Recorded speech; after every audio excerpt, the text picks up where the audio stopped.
Swayam Prabha. Digital India. Educated India.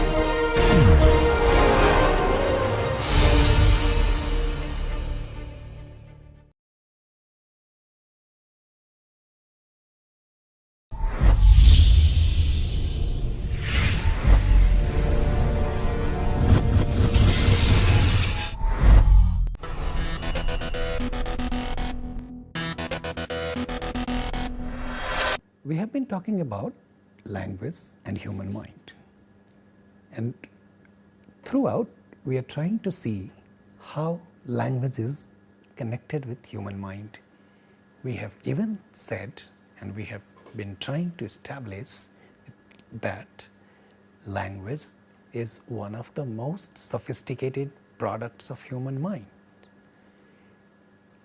We are saying one of the most sophisticated product because human mind does many other things. Language happens to be just one of them.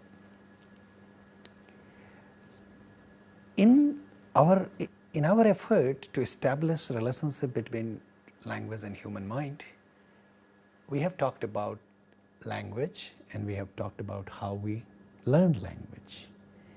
And we have talked about the generative apparatus which may be to begin with a hypothetical device, hypothetical system, but it helps us understand how language might have, how human mind might be playing a role in our learning of language. And we see compelling evidence of such things in understanding how human mind plays a role in language learning.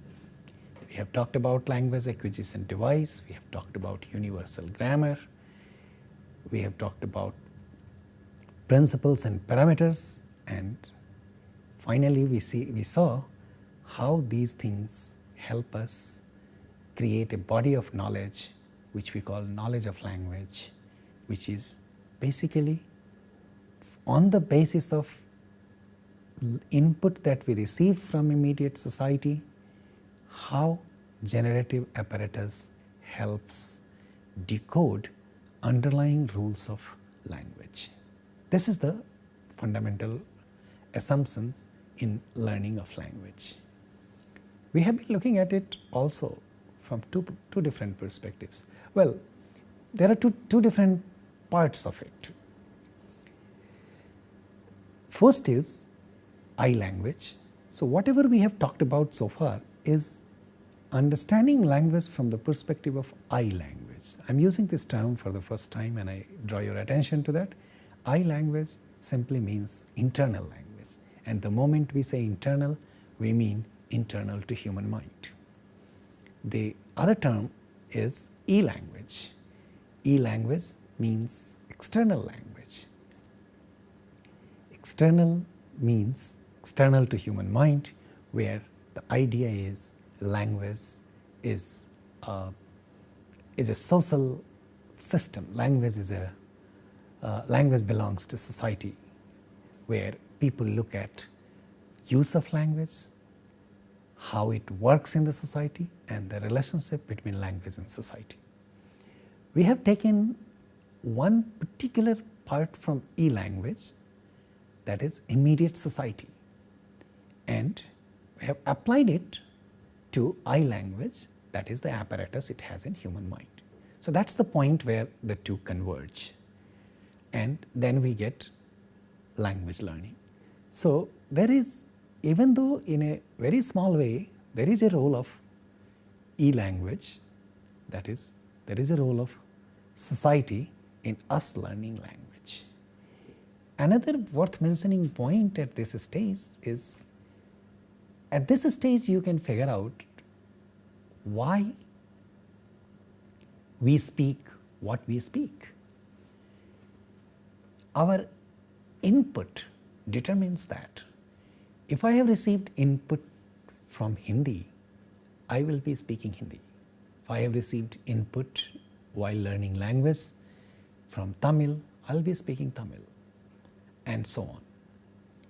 The assumption here is also that if a child receives input, assume hypothetically, from all the possible languages of the world, the idea is a child will end up speaking all the languages of the world. Now, it's too strong a claim. It's difficult to prove or disprove, because under no circumstances a child is going to get input from all the languages of the world. Therefore, no child will end up speaking all the languages of the world. But at a micro level, it's not very difficult for us to see if a child receives input in 3, 4, 5 languages spoken around in and around society, the child will probably end up speaking 3, 4 languages of the world. We will look at these things again when we come back. So, I am only trying to establish the background to talk about how human mind helps, how human mind uncovers underlying rules from the input that it receives, and the generative mechanism helps us give language, and that is what enables us when we start speaking. To do that, there are 3 things that we will be looking at throughout the course. In particular 3 things: sounds, words and sentences. Today I begin with sounds, and then I want you to see what happens with sounds and how human mind helps us decode underlying patterns of sounds. To understand that, let us see how mechanism of sound production works. Okay, so far so good. Let's look at this. We have talked about language being the most sophisticated product of human mind. At this point, I should also mention that human body is probably the most perfect example of creation, if we can lightly use the word engineering. We can say human body would be the most significant example of a perfect piece of engineering. I don't mean much when I say that. I mean it in only a specific case of sound production, and I'll show you why I say so. How do we speak? What happens? Let us see. Let's look at this vocal apparatus. It's a picture of how our vocal apparatus looks like. It has various different names around it. We will be mentioning some of these names time to time. First, I want to broadly describe this to you, and then the production of sound. And then we will talk about sounds as well and see how they work vis-a-vis this thing. There are 2 parts of this. You can locate oral cavity in it, and here is what we mean by oral cavity.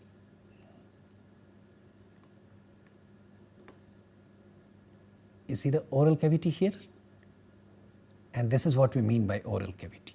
Oral cavity has lips, teeth, tongue, which you see here as tip of the tongue, tongue blade, tongue back, and uvula. You see velum, uvula. You also see palate. You see alveolar ridge.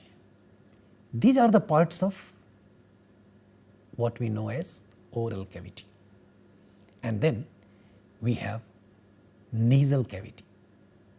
look at the nasal cavity. See here, nasal cavity, and this part is nasal cavity. So these are the two parts which are important to keep in mind. And then there are lot of other things that you see from here.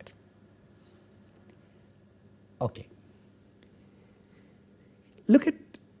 Keep looking at this picture while I am talking about how it works. When we inhale air, it starts from our nose and goes all the way to heart. There are technical terms for those things, but I'll use non-technical terms to explain that. It goes all the way to heart. Now, for the functioning of human body, inhaling may have various different things, may have various different reasons.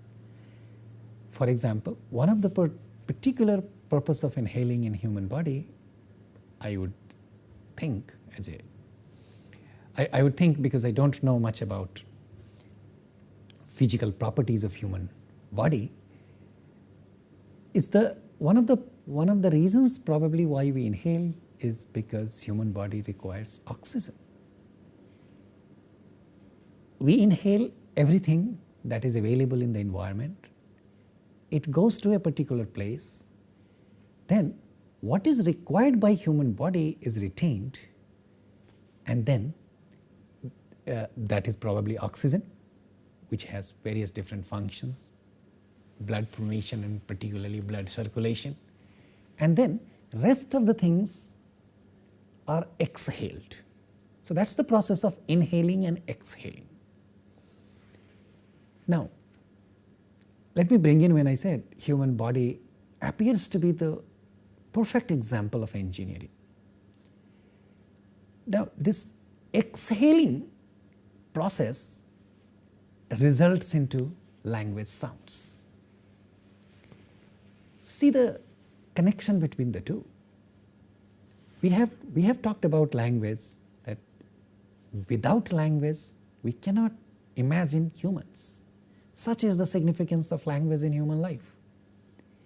And we start language with the exhaling process of airflow. Now, so even exhaling process is not just redundant in human body, it results into particular function, which is language, and that happens to be the most significant thing which defines us. All right, we'll look at the significance of language later. We have already established these things, and I hope this makes sense so far. Now, so what happens in exhaling? When we are exhaling the airflow, there are two things that might happen. One, the flow will be without much restrictions and direct. The other will be with restrictions, with stops, modifications, and then flow. So, and here now we begin with the discussion of sounds. As we know, sounds are basic blocks of language. We are going to look at several sounds, and we have also mentioned in the last couple of modules that with the only few dozens of sounds we can come up with thousands of words. A note on that process will follow later, but again I want to draw your attention. The sounds do not belong to a particular language. When we say few dozens of sounds, we mean, and if we are talking about a particular language, then at this point we need to see the distinction between language and languages with respect to sounds. All languages share sounds. There is no language in the world no spoken language in the world, known or unknown to you, me, or anybody, which do not share sounds with one another. It's a very strong claim, but that's true. It's possible that two languages would share only few sounds, and also it's possible that two languages would share most of the sounds. That is, two languages would probably differ from one another in only a few sounds. These things are possible, but it's not possible that two languages would not share sounds. Such is the significance, such is on the basis of such things we are saying sounds do not belong to a particular language. So coming back to the production of sounds and the whole mechanism. So when the flow of air is with less modification, with less restrictions, we get vowel sounds. And when we have more restrictions, more modifications at different places in oral cavity, then we get consonant sounds. So you may have heard these two types of sounds in natural language. One is consonants, and then vowels. This is the precise distinction between a vowel sound and a consonant sound. Once again, a vowel sound is with minimum constraints on the flow of exhaling air, with the minimum modifications in the oral cavity. For the consonants, for the production of consonants, we have modifications, obstructions at various different places, and therefore we get consonants from various different places of articulations. As you can see, what follows from here is, with less modifications, with less obstructions of the flow of air, naturally we will get less number of sounds. With more modifications and at more number of places, we will get more sounds.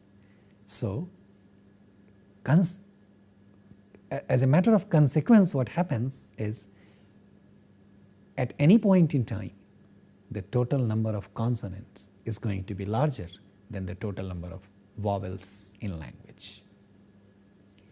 See the production mechanism of sounds. Now, let me give you examples of consonant. We take examples first from vowels. We have examples of vowels like a, e, u, and oo. Let me use these 6 examples to make my point. And I want you to check this for yourself. The distinction between a and e and e, u and oo, is observably one is short, the other is long. A short, a long. E short, e long. U short, u long. The distinction is really in terms of length, and this length is relative. So when we speak a word, when we use these sounds in a word, we really do not make a distinction the way we are saying right now. Probably we will be making very smaller distinction in very small, the distinction will be very small in duration of production. But that happens when we use them in a word. But what I am telling you right now is true. one set of sounds, a, e, u, short. These are called short vowels. A, e, u are long vowels relatively. So, that would be the distinction between the two at the level of manners of articulations of vowel sounds. When we want to look at the particular place of production of these sounds in the oral tract, we are going to have to depend on three terms. Look at the terms used here: back, mid and front. What we mean by back, mid and front is the following, and to understand that I want you to look at this picture once again and look at the oral cavity. Here is the oral cavity. So, this, you see here, tongue back, that part would be back of the oral cavity. Front, tip of the tongue area would be the front, and tongue blade is in the middle part of the oral cavity. So, this front, mid and back that we are talking about is the relative position of tongue, and we are dividing this oral cavity in three parts on the basis of the position of the tongue. So, when we get a sound like a, say it for yourself and then you will realize that it comes from the back on the basis of the division of oral cavity, the way I have explained it to you. So, a would be a back vowel, e would be a mid vowel, and u will be front vowel, where you can see visibly that without rounding of lips, that is both upper lips and lower lips, a sound like u is not possible. So, we can say here that the flow of exhaling air has been modified at three different places. When it gets modified at the back, we get sound like a. When it gets modified in the middle, we get e, and when it gets modified in the front, we get u. And from the same place, if the duration is little longer, then we get long vowels, and it's possible that we can have longer duration for the production of vowel sounds because the flow is with minimum obstruction. This is how we get vowel sounds.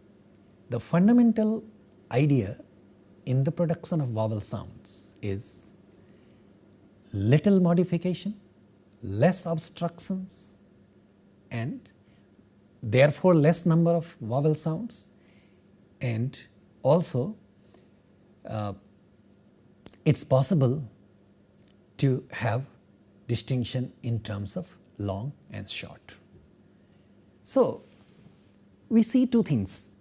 We see modification of airflow in the oral tract for the purpose of vowels here. Therefore, this is how we understand vowel sounds, and then we also understand the functioning of vocal apparatus. We will look at consonant sounds next time. Thank you.